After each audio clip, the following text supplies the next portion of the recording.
Now let's welcome Michael Tubman, Director of Outreach at the Center for Climate and Energy Solutions. Michael, is it accurate to say that coal has been hurt because of too much regulations, or is it things like fracking and other alternative sources of energy that have caused so many coal jobs? I think the decline of the coal industry over the last couple of years, and coal employment in particular, has not really been, the largest impact has not been from regulations. What we've seen is market forces really take a toll on the industry. And as you said, that comes from fracking and the subsequent low prices of natural gas that have really undercut the need for coal in the power sector. And then automation, which is a factor in all industries, is really reducing the need for the actual coal miners themselves.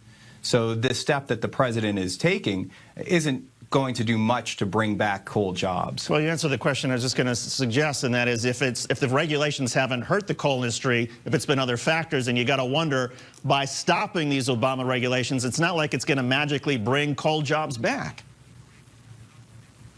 No, not at all. The real approach would be to look at what the future of coal could be in a carbon-constrained world. We know that the whole world is really looking to reduce its greenhouse gas emissions, but that also coal is going to play a role in the energy system. So what can we do to try to make sure that coal has a place without emitting the carbon dioxide? And there are technologies that can capture the carbon and store it safely underground. And those would help us to reach our carbon goals, but also to keep coal and coal jobs a part of the economy. The president, through this action and through his budget requests, have not really pursued any type of additional support for carbon capture technologies.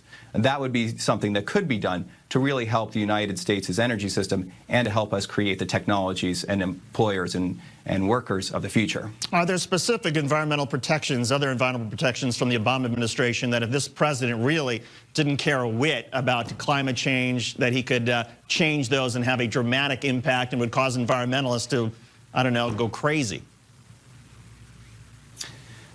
Well, I think what the problem is that we shouldn't be thinking about environment and economy as two conflicting goals. What we need to do is find environmental regulation that can work and spur economic innovation and growth, and so that we have more jobs and more economic prosperity while also keeping the air clean and the water clean and also taking care of our climate. Fair to say that we don't yet know where this administration stands on some of those policies that can complement both the environment and the economy? Yes, in fact, today's executive order is really just the start of quite a long process. Many of the steps that the president initiated today, such as the review of the Clean Power Plan, will take months and potentially years to continue and bring to fruition.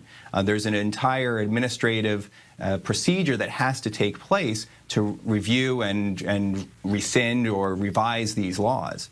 And the Supreme Court has been pretty clear that regardless of the Clean Power Plan and that specific regulation, the federal government has an obligation to regulate greenhouse gas emissions. So this administration is going to have to figure out some type of proposal, or likely they'll be sued by various nonprofit groups, environmental groups, and states that want the federal government to act and lead. Michael Tubman, Director of Outreach at the Center for Climate and Energy Solutions. Michael, thanks for coming on.